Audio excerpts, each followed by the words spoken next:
Ministrar não é algo fácil, porque realmente não é fácil, mas a presença de Deus ela já é real neste lugar. O Senhor mais uma vez falará aos nossos corações. Eu peço aos irmãos que abram as nossas Bíblias juntamente comigo no Evangelho de Jesus, segundo escreveu João, capítulo 9. Glória a Jesus.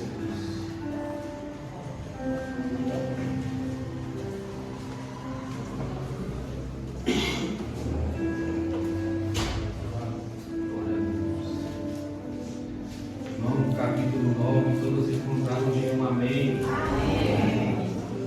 Nos diz assim a palavra do Senhor. Ao passar, Jesus viu um cego de nascença. Seus discípulos lhe perguntaram: Mestre, quem pecou, este homem ou seus pais, para que ele nascesse cego? Disse Jesus: Nem ele, nem seus pais pecaram, mas isto aconteceu para que a obra de Deus se manifestasse na vida dele. Enquanto é dia, precisamos realizar a obra daquele que me enviou. A noite se aproxima, quando ninguém pode trabalhar. Enquanto estou no mundo, sou a luz do mundo. Tendo dito isto, cuspiu no chão, misturou terra com saliva e ungiu aos olhos do homem. Então disse-lhe: Vá, lavar-se no tanque de Siloé, que significa enviado. O homem foi, lavou-se e voltou vendo. Seus vizinhos que anteriormente o tinham visto mendigando perguntaram: Não é este mesmo homem que costumava ficar sentado mendigando? Alguns afirmavam que era ele, outros diziam: Não, apenas se parece com ele. Mas ele próprio insistia: Sou eu mesmo. Poder se assentar, irmãos. Eu peço aos irmãos que gravem bastante esses últimos versículos aqui que fala: Seus vizinhos, os que anteriormente o tinham visto mendigando, perguntaram: Não é este o mesmo homem que ficava sentado mendigando? Alguns afirmavam que eram ele, outros apenas diziam que se parecia, mas ele próprio insistia: Sou eu mesmo. Grave bastante esse versículo aqui. Irmãos, a palavra do Senhor vem nos dizer sobre a história deste homem que era cego. E algo me chamou a atenção na pergunta dos discípulos, porque na época de Jesus acreditavam que enfermidades eram acometidas por três razões: pelo pecado de Adão, pelo pecado de seus pais ou pelo seu próprio pecado. Mas este homem, a Bíblia diz que ele já nasceu cego, então o seu próprio pecado já era descartado, porque senão passaria uma imagem de um Deus injusto, e Deus não é injusto. Só que Jesus vai responder à indagação dos seus discípulos, respondendo que nem ele nem os seus pais pecaram. Aquilo aconteceu na vida daquele homem para que a glória de Deus se manifestasse na vida dele. E isso nos remete muito às situações que nós vivemos nas nossas vidas. Muitas das vezes vem levantes nas nossas vidas, vem provações nas nossas vidas. Deus permite enfermidades tocarem em nós, tocarem a nossa casa, tocarem a nossa família. Mas a Bíblia vai nos dizer que tudo o que aconteceu na vida daquele homem foi para que a glória de Deus se manifestasse. Se a Bíblia vai dizer que o que aconteceu na vida daquele homem foi para a glória de Deus se manifestar, Deus não mudou, Deus não é o mesmo. Se a Bíblia diz isso, então muitas das coisas que nós passamos, muitos dos levantes, muitas provações, não é para nada mais do que para a glória de Deus se manifestar. Irmãos, a Bíblia não vai dizer, mas eu paro para pensar. Aqui já fala que ele é homem, mas pense comigo, uma criança que ela nasce cega de nascença, o quão limitada essa criança foi, o quão sofrida a sua infância foi, com poucas possibilidades. Eu imagino que na infância dela, essa criança ela poderia escutar meninos brincando, ela sabia que ela não teria a mesma possibilidade. Ela cresceu com limitações. Só que um certo dia na vida desse homem seria o dia da sua virada de chave, seria o dia da sua virada de cativeiro. E me chama a atenção que quando Jesus ele passa por aquele lugar, Jesus ele não vê só um homem, mas ele vê um cego de nascença. O que eu aprendo com isso? Jesus ele não vê só o homem, Jesus ele enxerga as nossas reais necessidades. E eu quero dizer aos irmãos que o mesmo Jesus que passou lá, ele não só passou, mas como ele já está aqui, ele conhece as nossas reais necessidades. Jesus sabe do que eu preciso, Jesus sabe do que você precisa. E esta noite é noite de Jesus vir ao seu encontro. Essa é a noite de Jesus vir ao seu encontro e mudar essa história, mudar essa chave, mudar essa situação. Às vezes você pode estar como esse homem estava, sem enxergar. Quando você fecha os seus olhos, você só vê escuro. E por muitas situações que nós vivemos, nós nos encontramos assim, só vemos escuridão. Mas Jesus, quando Ele chama este homem, Ele unge os olhos dele. Ali acontece a virada de cativeiro, ele começa a enxergar. E é assim que Jesus ele faz com nós. Irmãos, quando nós estávamos no mundo do pecado, por mais que nós enxergássemos, por mais que eu olhasse para a prateleira, eu estaria vendo Ele. Mas espiritualmente, nós éramos cegos. E quando Jesus nos chama, que Ele mistura o barro, que é a natureza humana, e a saliva com a natureza divina dele, Ele passa os olhos, elas são retiradas, e as nossas possibilidades elas aumentam, as nossas limitações elas não existem mais, pois a palavra do Senhor é tudo aquele que me fortalece.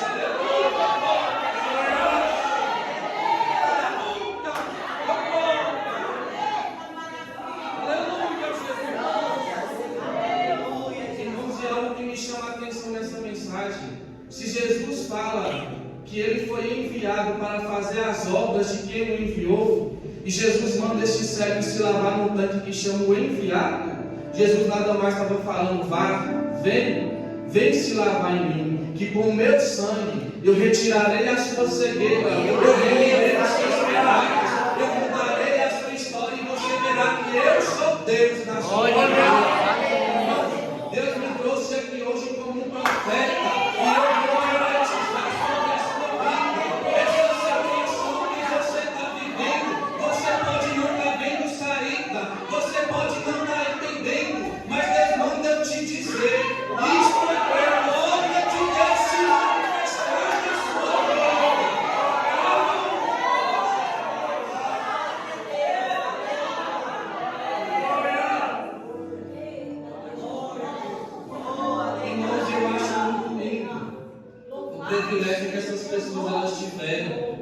Elas tiveram o privilégio de estar na terra quando Jesus pisou sobre essa terra.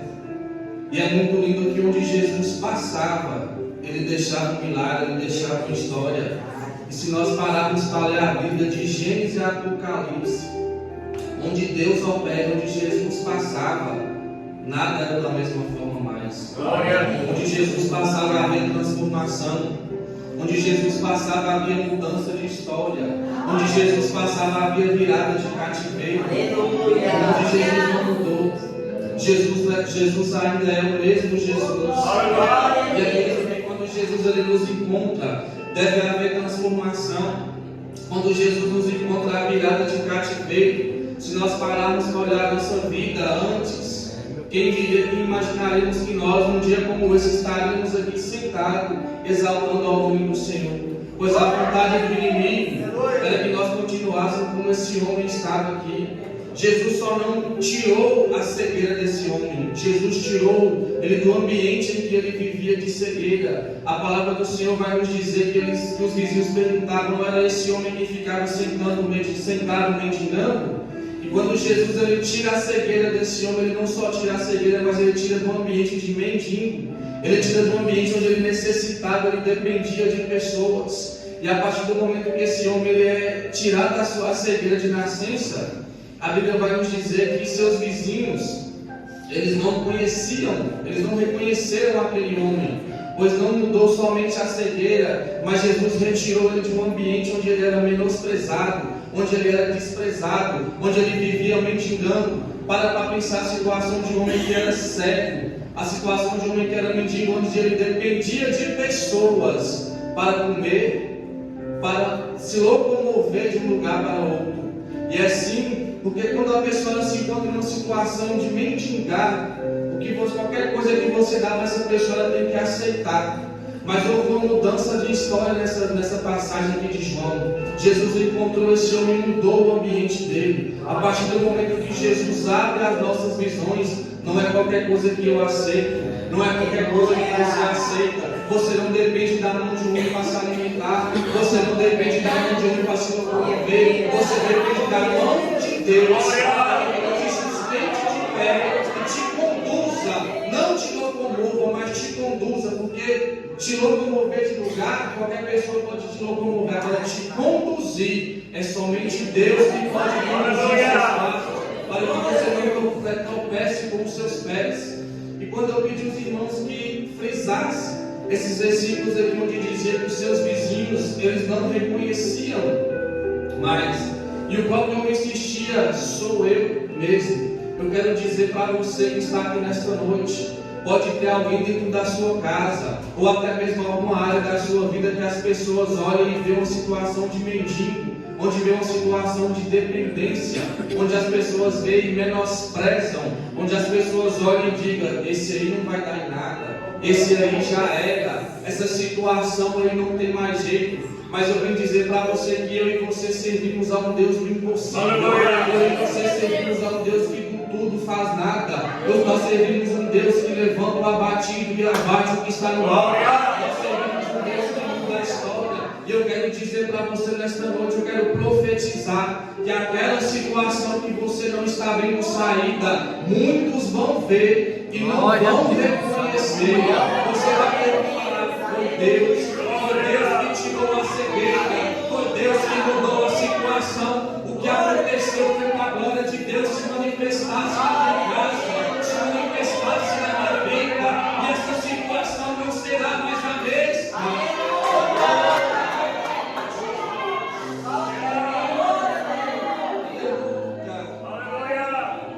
Você imagina comigo que quando Jesus ele passou o dedo e ungiu os olhos daquele homem, a alegria daquele homem, onde ele começou a enxergar as maravilhas de Deus que Deus criou, onde ele viveu toda uma vida só enxergando treva, só enxergando escuridão, porque como eu disse, quando nós fechamos os nossos olhos, só vemos trevas e escuridão.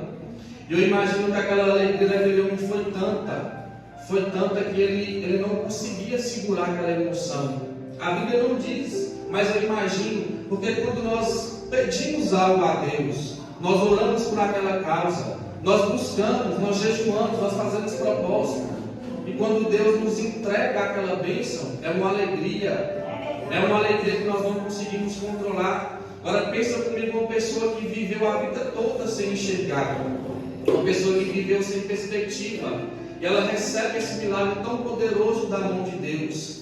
E por muitas das vezes vem situações nas nossas vidas que nos tiram a perspectiva, que nos tiram que tenta abalar a nossa fé, que a alegria do Espírito Santo, às vezes nós pensamos, por que eu sou tão triste, Senhor? Meu Deus, por quê? O que está acontecendo comigo? E por muitas das vezes, nós encontramos com pessoas que nos fazem as mesmas indagações que os discípulos perguntaram a Jesus. Meu Deus, por que eu estou passando por isso? Por que fulano está passando por isso? No mínimo, fulano pecou. Fulano está passando por isso, a casa dela está passando por esse deserto, porque está em pecado. Mas então nós devemos tomar muito cuidado com as palavras que nós lançamos. Quem tem propósito na vida nossa é Deus. Quem tem propósito na vida do seu irmão que está ao seu lado é Deus. Então nós devemos tomar muito cuidado. Não aponte o que você não sabe. Às vezes vem situações nas nossas vidas que Deus permite para que a glória de Deus se manifeste na vida dele. Prova viva disso na Bíblia nós temos Jó. Jó era um homem reto e sincero diante de Deus. E Deus permitiu que Satanás tocasse não só nos bens, mas na família. Mas em tudo o nome de Deus foi glorificado. Então nós devemos tomar muito cuidado com o que nós falamos e pensamos. Porque muitas das vezes enfermidades que acometem famílias, provações, prejuízos tomados, nem sempre é pecado. Às vezes Deus permite tirar algo aqui para te entregar algo maior amanhã, e a glória dele se manifesta na sua vida. Então que nós possamos reconhecer os propósitos de Deus na nossa vida, e nós possamos entender que para Deus nada é impossível. Se curar uma cegueira de nascença para Jesus foi somente passar uma saliva com barro no olho. O que é essa situação que você está vivendo perto do poder de Jesus? O que é esse problema perto do poder de Jesus? Irmão, por muitas das vezes nós limitamos o poder de Deus na nossa vida. E nós não podemos limitar o poder de Deus na nossa vida. Eu estava vindo no carro hoje com o pastor me trouxe do serviço e nós viemos conversando no carro. Por muitas das vezes vem algumas provas das nossas vidas, vem algumas lutas que nós pensamos, essa aqui eu não vou resistir não. Essa aqui eu vou largar, eu não quero saber de mais nada, eu não vou para a igreja, eu vou prostrar, eu não vou mais, não fala de igreja comigo não, que eu não quero. E aí nós conversamos, o pastor me contou alguns testemunhos, de um deles foi do seu cunhado que presenciou algo muito forte no Rio de Janeiro, onde iria acontecer um culto e Deus revelou para o pregador da noite que iria haver um derramamento de sangue naquela rua e houve um tiroteio muito grande. E ele me contou o testemunho também de um irmão que foi pregar na África. E nós sabemos que a África é tomada por muitas pessoas más. A guerra é muito intensa e pegaram a esposa daquele irmão e colocaram dinamite no corpo dela e falou com ela: negue a Jesus ou morra. E ela falou com o seu marido: meu bem, eu prefiro morrer do que negar a Jesus. E explodiu aquela mulher, ela ficou somente da cintura para baixo. E pegaram aquele irmão e falaram com ele: você vai pregar para todas as lanças. E se Jesus não operar, quem vai morrer é você. Pelo que o pastor me falou, aquele homem ele tinha uma filha que era doente. E o que Jesus fez? Curou aquela criança e 500 almas aceitaram a Jesus. Aí eu pergunto a você: será se nós passamos por lutas mesmo? Se nós passarmos nossos olhos mediante o mundo, nós temos a liberdade de estar aqui hoje exaltando ao Senhor, derramando a nossa mão dando glória. Se você parar para pesquisar na internet, quantos países que se tiverem com uma Bíblia na mão, você é exterminado. E nós temos o privilégio de estar aqui exaltando ao Senhor. Então que nós possamos valorizar esses momentos, irmãos, porque nós caminhamos para dias más sobre essa terra. As coisas estão se estreitando, é os princípios das dores, e que nós possamos permanecer firmes nas promessas do Senhor, que nós possamos permanecer firmes. Nós não devemos dar razão ao problema, nós não devemos dar razão às nossas lutas quando nós vamos passar. Jesus falou que viessem a Ele todos os que estáis cansados e oprimidos, eu vos aliviarei. Mas Jesus também falou: quem quiser vir após mim, tome a sua cruz, negue-se a si mesmo diariamente e siga-me.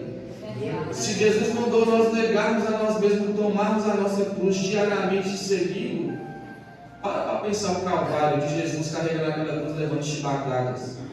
Jesus desceu na terra sem pecado, Jesus sofreu por nós.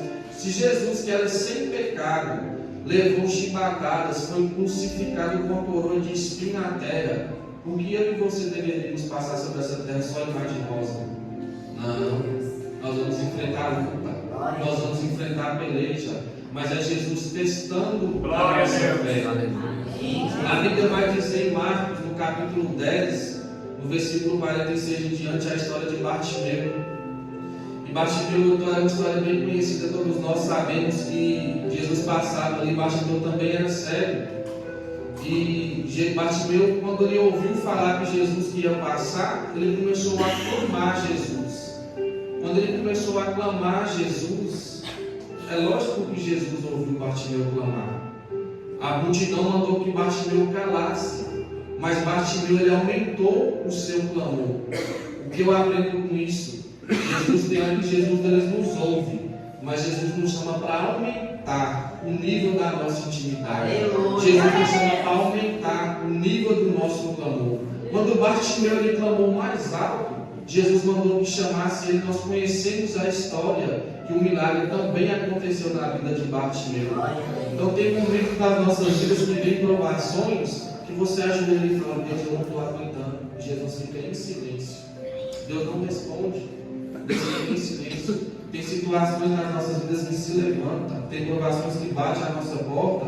Nós nos prostramos aos pés do Senhor. E por muitas das vezes, mediante ao nosso sofrimento, nós queremos resposta de fogo. Nós queremos ver Jesus falando um papum. Ajoelhou, Deus falou, Deus respondeu. Só que tem situações nas nossas vidas que nós devemos aumentar o nível do nosso clamor. Nós devemos aumentar o nível da nossa intimidade. E é nesta noite eu quero convidar você. É um propósito muito forte, um propósito de unção. Eu sou testemunha viva disso. Quando eu era criança, eu fui acometido de bronquite, eu nasci com bronquite. E minha mãe fala que ela revezava com meu pai nas madrugadas, comigo em pé no colo, porque se me deitasse, eu não conseguia dormir, porque eu não respirava, porque o meu nariz entupisse. E minha mãe disse que um certo dia eu dei uma crise muito forte, e ela estava no trabalho e meu pai me levou para a rua no Torinho. E me atenderam, fizeram o que podia fazer, e os médicos chegaram em meu pai e falaram: pai, o que nós podíamos fazer pelo seu filho nós fizemos, leva seu filho para morrer em casa. Meu pai me levou para o hospital para tentar uma solução e saiu de lá com essas palavras. E meu pai disse que naquela época ele entrou para dentro do banheiro. Nós somos de denominações diferentes.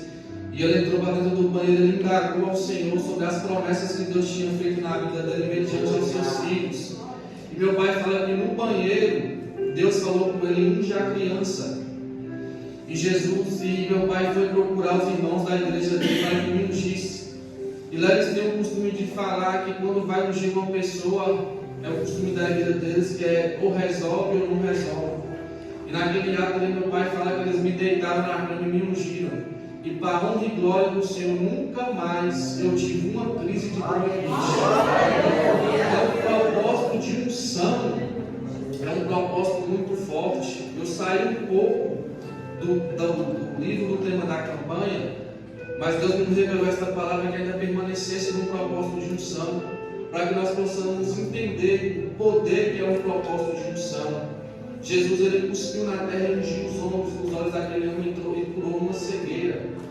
Então, é um propósito que nós devemos pegar no domingo que for pegar este hora, nós devemos pegar com fé.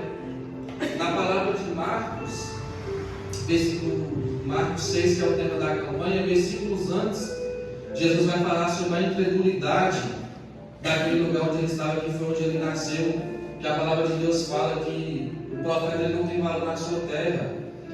E foi através daquela incredulidade que Jesus enviou os 12 discípulos, e através do óleo eles expulsavam demônios e curavam muitos enfermos. O que nós devemos fazer com este óleo aqui, irmãos, é pegar com fé, é pegar com autoridade.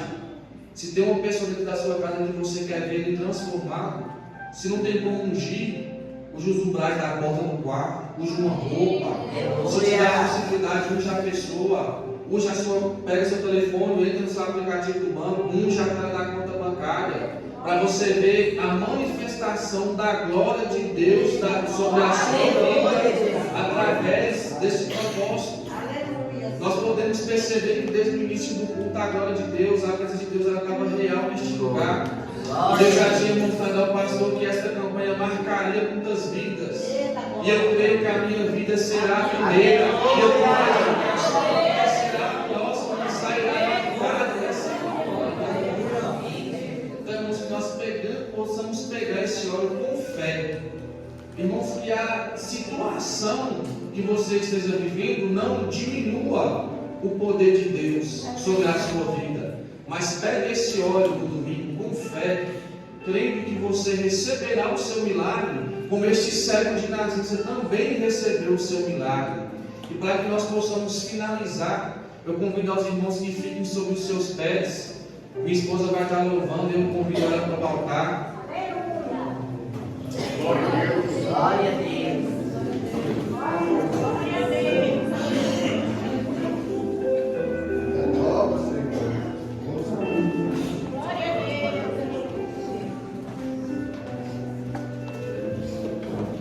Paga essa luz do fundo aí no tom. Mas eu peço que os irmãos fechem os seus olhos. E este momento